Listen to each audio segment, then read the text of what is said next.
সে মহান রব্বুল আলামিনের দরবারে শুকরিয়া জ্ঞাপন করছি যে মালিক আমাদেরকে পবিত্র জিলহজ মাস এবং ঈদুল আজহা পরবর্তী আমাদেরকে আবারও আল্লাহর কাছে সারাদিন আগেভাগে মসজিদে এসে কিছু কথা শোনার মতো মন মানসিকতা সুস্থতা যিনি দান করেছেন তিনি কে?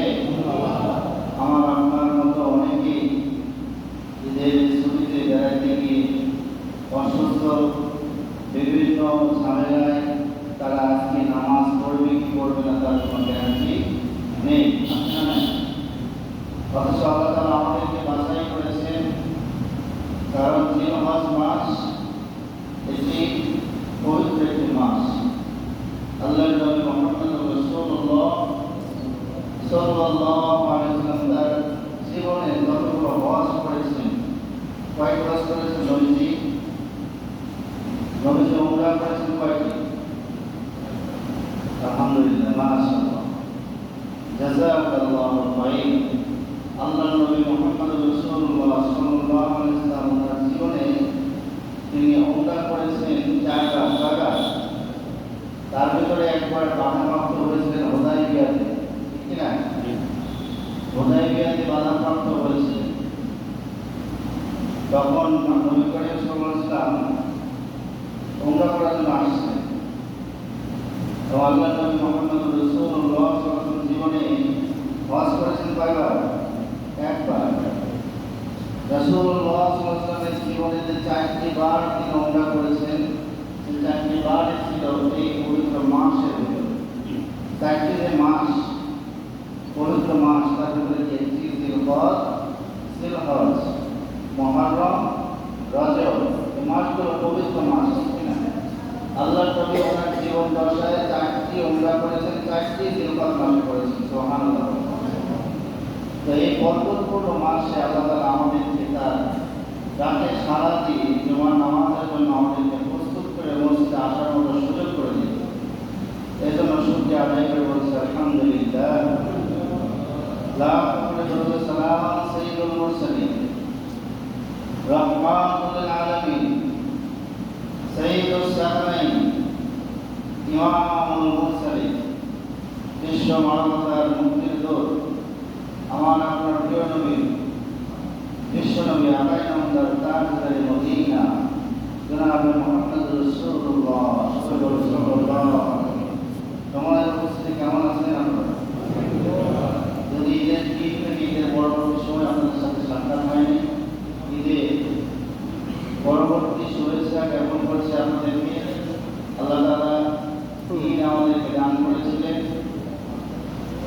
সর্বোপরি আমাদেরকে রব্বুল আলামিন বছরে 2টি ঈদ দিয়েছেন মুসলমানদেরকে একত্রিত করার জন্য।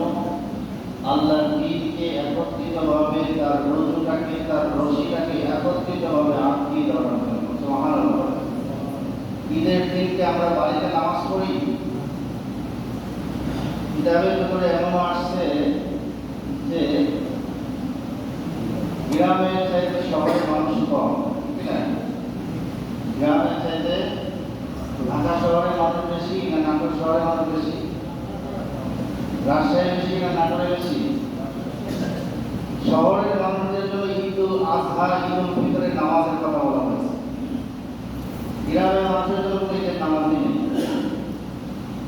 কারণটা কি? গ্রামে বাড়িঘর কম, শহরে বাড়িঘর বেশি, মানুষ জমায়েত হতে পারে বেশি। বড় বড় ঈদের মাঠ, বাংলাদেশের সবচেয়ে বড় বড় ঈদের মাঠ কোথায়? সবচেয়ে বড় মাঠ হলো কিশোরগঞ্জ, তাই না? কিশোরগঞ্জ সোলাঙ্কি ঈদগাহ মাঠ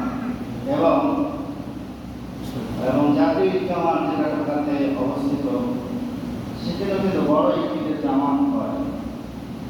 তো তাফসীরে এরকম আসছে গ্রামের মানুষের জন্য ঈদের নামাজ এটা কিনা জরুরি না, কিন্তু আমি ঈদের নামাজ আমরা পড়ি, এটা আল্লাহ তাআলার কি বিধান।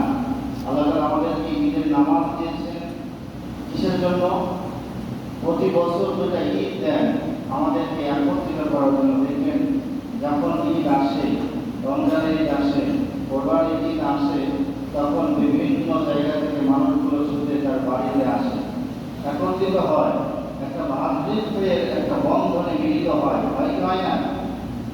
আল্লাহ তাআলা এই কথাই শিক্ষা দিয়েছেন কোরআনের ভিতরে, সূরা আলে ইমরানের ভিতরে আল্লাহ তাআলা শিক্ষা দিয়েছেন 103 নম্বর আয়াত। আল্লাহ তাআলা বলেন ওয়া'তাসিমু বিহাবলিল্লাহি জামিআন ওয়া লা তাফাররাকু ওয়াযকুরু নি'মাতাল্লাহি আলাইকুম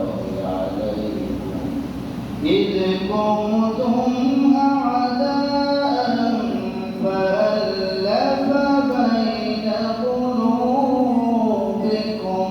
الله أكبر আল্লাহ তাআলা বলেন ওয়া'তাসিমু একত্রিত হও। তারপরে সারা বছর তুমি একত্রিত হওয়ার সুযোগ পাবে। রমজান মাসে ইসলাম তোমাদেরকে সুন্দরভাবে নামাজ পড়ে তোমাদেরকে একত্রিত হওয়ার পরিবেশন করে দিয়েছিলাম। সুবহানাল্লাহ। আবার রমজানে কিছুদিন নামাজ পড়ে আবার আলাদা হয়ে গেছ, আবার ঈদুল ফিতর দিলাম।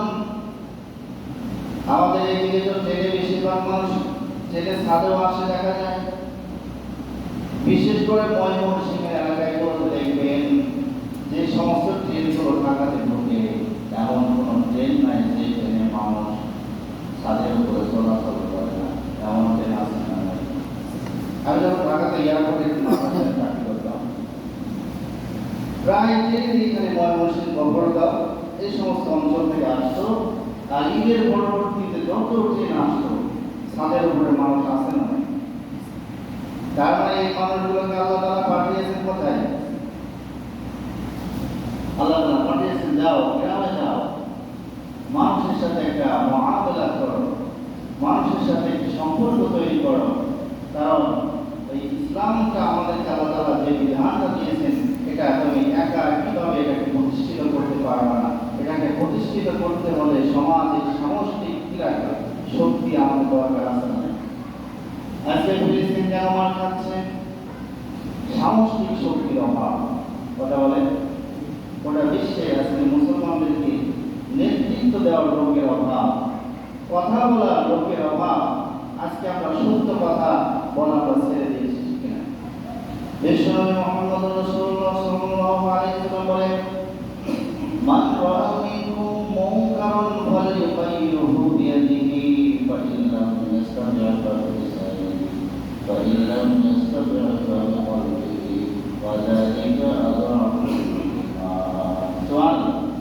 নবীজি বলেন যখন তোমার সামনে অন্যায় দেখো তখন তুমি কি করো? বাধা দাও, হাত দ্বারা বাধা দাও। আজকে হাত দ্বারা বাধা দিলে সমস্যা আছে না নাই? এই বলে আমি বাধা দেবো না? আমার ইমানের দাবিটা কি?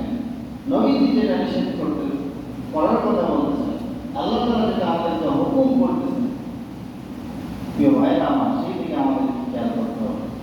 আজকের আলোচনার বিষয় হলো যে কোরবানি থেকে আমরা কি শিক্ষা নিচ্ছি। কোরবানি প্রতি বছর আসছে আর যাচ্ছে, শিক্ষাটা কি আমাদের? কয়েকটি শিক্ষা হাদিস ও কোরআন থেকে বের করেছি।